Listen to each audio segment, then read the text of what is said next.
cubic yards of concrete were lowered down from above on average about every 78 seconds.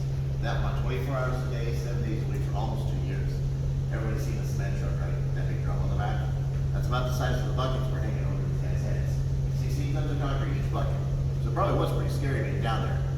Near the end of the completion of the dam, it began to fill with Lake Mead. It's our nation's largest man-made reservoir. To fill the lake, they closed off 3 of the diversion tunnels.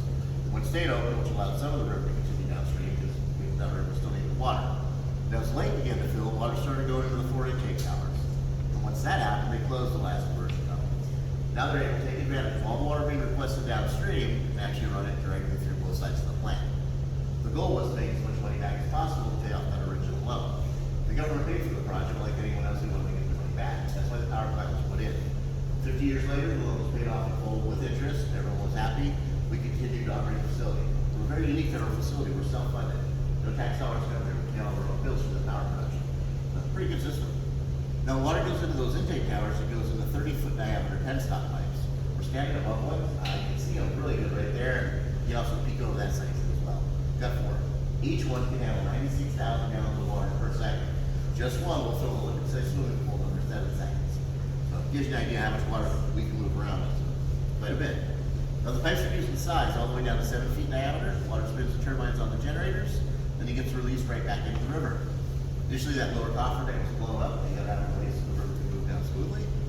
And the upper coffer dam is still on the bottom of the lake today. They just didn't bother taking it out. It's pretty much a big old pile of dirt and rocks. So 2 other very important pieces of equipment here at the dam, which are spillways. We have Nevada spillway as well as the Arizona spillway. Both of these were built just a little bit lower than the top of the dam. The reason for that is the last thing you ever want to happen here on Lake Mead is the water gets so high compared to the top of Hoover. We can't manage the water safely that way. We're in the power plant. So when the lake is full, instead of going to the top, it flows naturally into the spillways. You can regulate it downstream that way. They've only been used twice. First time was 1941. That's the first year they filled the lake up. They didn't test everything. No problems. Second time was 1983. That year the Rocky Mountains had an incredibly large snowpack.